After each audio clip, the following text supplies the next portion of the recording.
Assalamualaikum warahmatullahi wabarakatuh. Baiklah, berjumpa kembali di pembelajaran fisika. Yang akan kita pelajari hari ini adalah bab elastisitas part 3. Jadi part 2-nya sudah ada, silakan ditonton dulu bagi yang lupa. Langsung saja, di pembelajaran sebelumnya kita sudah belajar mengenai grafik tegangan versus regangan dan modulus elastisitas, maka pada kali ini kita akan belajar mengenai hukum Hooke dan contoh soal yang ada di hukum Hooke. Oke, kata konsepnya, jadi kita sudah belajar tentang tekanan, regangan, modulus elastisitas. Hari ini kita akan belajar tentang hukum Hooke. Oke, jadi masih ada dua materi lagi ya. Oke, langsung saja. Hukum Hooke itu apa? Jadi hukum Hooke itu adalah hukum yang mengatur tentang elastisitas. Sebenarnya misalnya pada pertemuan kali ini Bu akan lebih fokus ke pegas. Jadi kemarin kalian sudah tahu bahwa di grafik regangan dan tegangan ada yang bentuknya seperti ini. Makin ke kanan, ini regangannya makin besar, dan makin ke atas, tegangannya juga makin besar. Di kemarin ada yang disebut dengan batas hukum Hooke, yaitu titik A. Nah, jadi dari titik O menuju titik A, garisnya ini, itu ketika di daerah sini, itu maka bendanya dianggap masih dapat berlaku hukum Hooke. Nah, jadi hukum Hooke itu apa? Kalau misalnya sebuah pegas diberikan gaya tarik yang tidak melebihi batas elastisitasnya, nah jadi tidak melebihi ini ya, maka pertambahan panjang yang terjadi akan sebanding dengan gaya tarik yang diberikan. Jadi kalau misalnya gaya tariknya semakin besar, maka pertambahan panjang juga makin besar. Kalau misalnya kalian dimasuk akalin aja ya, kalau misalnya pegas kalian tarik makin kuat, maka pertambahan panjang pegasnya juga makin besar. Nah, itu bunyi dari hukum Hooke. Nah, nanti dari bunyi hukum Hooke ini akan dituliskan dalam bentuk persamaan. Nah, jadi dalam persamaannya itu gaya tarik itu disimbolkan dengan F. Ini F gaya satuan Newton. Selanjutnya pertambahan panjang itu tadi disimbolkannya delta X. Nah, delta X, tambahan panjang. Nah, jangan bingung dengan delta L yang kemarin. Delta X sama delta L pada dasarnya sebenarnya sama. Biasanya cuma beda konteks. Ini juga kalau kamu pakai delta L nggak masalah. Yang penting paham aja maksudnya. Di situ adalah pertambahan panjang. Nah, jadi contohnya seperti apa? Ini misalnya kalian bisa lihat ya di gambar. Mula-mula misalnya ini ada gambar A dan B. Gambar A ini sebelum ditarik dan B ini setelah ditarik. Sebelum ditarik dia punya panjang awal yaitu X0. Nah, selanjutnya setelah ditarik panjangnya jadi X. Nah, X ini lebih panjang ukurannya daripada X0. Nah, karena lebih panjang, jadi perubahan panjangnya berapa itu disimbolkannya delta X yang ini. Nah, jadi di sini F-nya adalah gaya tariknya yang menyebabkan pegas tertarik itu gaya apa. Selanjutnya delta X itu pertambahan panjangnya. Dan yang terakhir di sini rumusnya ada K. K itu apa? K itu tetapan gaya atau konstanta pegas dalam hal ini. Jadi tiap pegas nanti punya konstanta pegasnya masing-masing. Satuannya Newton per meter. F satuannya Newton dan delta X satuannya meter. Nah, dari rumus ini maka kalau misalnya kita pindah-pindah untuk mencari variabel lainnya, delta K itu maksudnya K itu rumusnya adalah F per delta X, sedangkan delta X rumusnya adalah F per K. Jadi ini sih saya pindah aja. Nah, jadilah rumus yang di bawah ini. Oke, sip, langsung aja ke, oh ya, sebelum masuk contoh soal ya, harus diingat lagi, kalau misalnya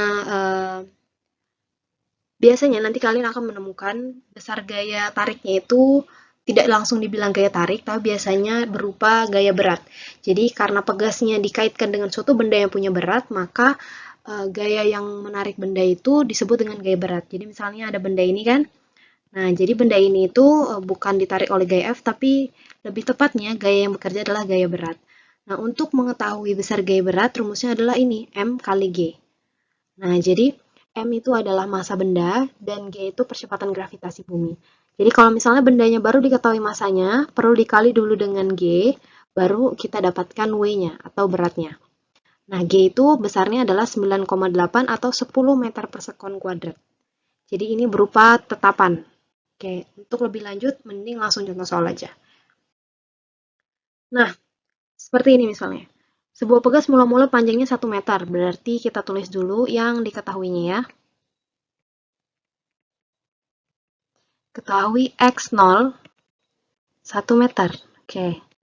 Kemudian dikaitkan dengan benda bermasa 13 kg. Oke, ini masanya M 13 kg. Bila panjang pegas menjadi 1,5 m, oke, panjang pegas menjadi. Berarti sekarang panjang akhirnya setelah dikaitkan sama benda tadi, berarti X akhir. X akhirnya 1,5. Tentukan besar tetapan pegas tersebut. Oke, yang ditanya, tetapan pegas tadi simbolnya adalah K. Kalau kalian lupa, bisa lihat yang di kotak ini ya. Yang persamaan hukum Hooke ini. Oke, jadi yang ditanya K. Oke. Nah, gimana nih kita cara penyelesaiannya? Emang K rumusnya apa? Ternyata kita pakai misalnya ini rumus 1, 2, dan 3. Yang kita pakai adalah rumus yang kedua. Karena mau cari nilai K. Tapi kalau mau cari nilai K, harus tahu F dan delta X. Ya kan? Sedangkan F-nya kita nggak tahu, terus delta X-nya juga kita nggak tahu.